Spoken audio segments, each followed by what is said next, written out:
Well, there's certainly plenty to look forward to at Albion Park on Saturday night. A very interesting 10-race card. Plenty of action to come. And a few of the races look as though they might be a little difficult to work out. We're going to try and help you work them out and perhaps find a winner or two.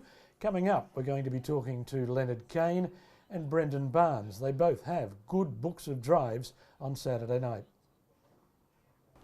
Well, Leonard, you begin your night early in the first Moto2 Gatecrasher.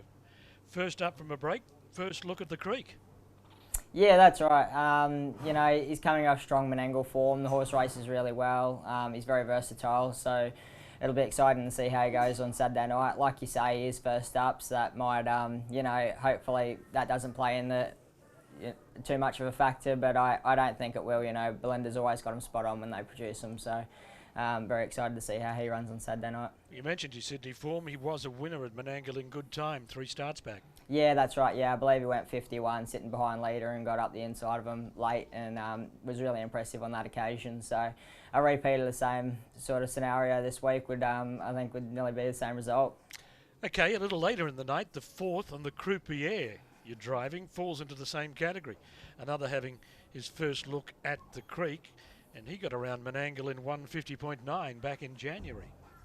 Yeah, that's right, Terry. Yeah, he's a very classy sort of horse, so very excited to see how he goes this week. He comes up with a bit nicer draw than the other fella, so hopefully we can make something of it, and I think he'll be right there in the finish. He's another very exciting prospect. Well, he's had 2 runs back from a break, hasn't he? Yeah, that's right, yeah. So he's got a couple of runs under his belt, so like you say, hopefully, you know, we know he'll be spot on, so we just got to hope for a bit of luck, and I think he'll be right there. All right, a little later in the night, in the 7th, Admiral Bronski. He's first up. He's no stranger to Albion Park. He's won 8 around the creek. Yeah, that's right, yeah. Admiral Bronski, he's another very classy type of a horse. Doesn't have the flashes the gates this week, but, you know, if we can just sort of slot in and, you know, get a pretty economical trip, I think he'll be right there in the finish. I really have, you know, high expectations of this horse, so I think he'll be spot on this week, and really excited to see how he runs. Well, you've got a bit on them looking at the national ratings on 107. You're a fair way in front of the others. Yeah, that's right. Yeah, no, he's got a good record, and like I said, he's a very classy horse with a good dash speed, so I'm very excited to see how he runs this week. Well, you're not getting an early mark. You have to be there for the last. You're handling Shoe Creek. Yeah, that's right. Yeah, he raced good the other day at Marburg in good time. I believe they went 56, and you know, he ran a really nice race. I think he'll be better for the run there, and I think, you know, the draw's played into our hands very well. We should be close there on the fence, and I think, you know, if he gets a good look at him late, I think he'll be, you know, he'll give him a good shake. Well, it's a very interesting race. They always are, those Marburg to Albion Park finals. Okay, put you on the spot. What's the best of the night? Oh, it's a hard question. Got a couple tricky draws, and but I think probably the Croupier, I believe. The Croupier, who is number 2 in race number 4. Best of luck. Thank you very much. Well, Brendan, you've got an early start to the night too. Our Wall Street Wolf in the first. I was thinking the 21.38 may suit him a little better. Yeah, he's going well enough. It's getting sort of stronger and stronger each week. That free-for-all race sort of heading to the Winter Carnival, and the addition of Turn It Up makes it a bit stronger again this week. But he's racing okay, and if he gets a bit of luck, he'll run to the line strong.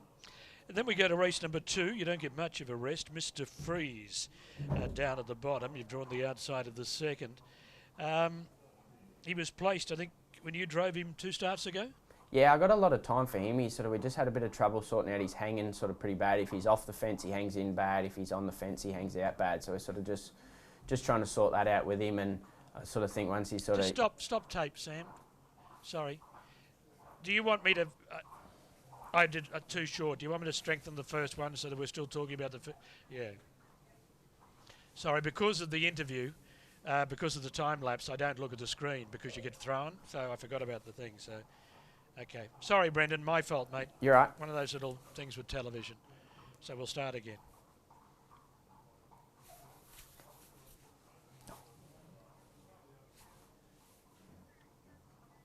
Okay, Brendan in 3, 2, 1.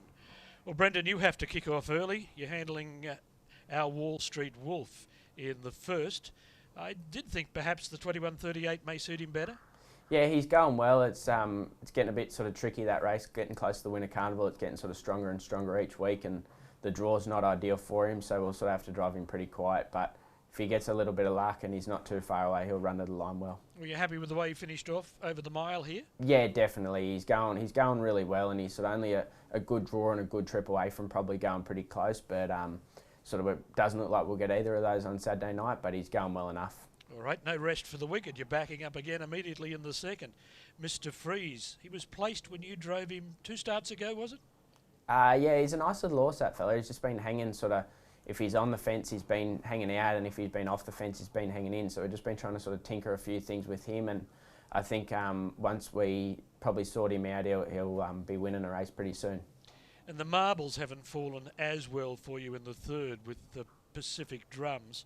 You led, just nipped last time out, his latest run, but you're not as well drawn tonight. No, he was beaten by a pretty good one. His run in that race was really good, but looks quite a bit of speed inside him, so we're not real sure what we'll do. He does have really good gate speed, but we'll sort of have to just sort of have a bit closer of a look at the race and sort of see how it's going to pan out. But he pretty well runs a good race every time he sort of turns up. He never really is out of the money. So on paper, it's one of those wait and see drives. Yeah, I'll just have to play it by ear, sort of if we're going to go forward or go back. But he's definitely capable in that grade. He's never far away, so I think it sort of doesn't matter what we do. He'll probably get towards the money some way or another. And later on in race number 6, you're back aboard Sam is Perfection. The last time you drove him, I think, was back last year in December, and you've won on him before. Yeah, he's back in Jack's stable now, and sort of drawn to get a nice little run on the fence there, and he sort of likes to race sort of pretty driven pretty quiet and just used for one run, so hopefully he gets a nice little trip and he can run home. And in race number 7, Connections have obviously reached for their lucky driver, Royal Aurora. The last time you drove him, you won on him. Yeah, his form's been a little bit patchy. He's been a bit up and down, but he's another one. He's quite a handy little sit sprinter, so he should get a good run on the fence also, and hopefully he can bounce back a little bit and run a better race. And you're going around 2 in the Square Gators race, which is race number 9. You're handling Greg the Great coming off the 20 metres. Yeah, always hard to sort of work out them big field trots off the 20. Obviously, he can do a little bit wrong, Greg the Great, so we've probably got to worry about that first. But we all know he's a capable trotter when he's right, and we'll just have to wait and see. All right, well, here's the heat of the spotlight. Tell us, which is your best drive of the night? Probably Mr. Freeze. I really like him, and I think he'll do a really good job.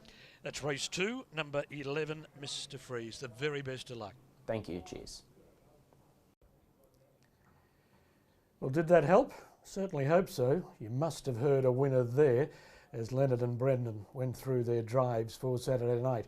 It is a very, very good 10-race card.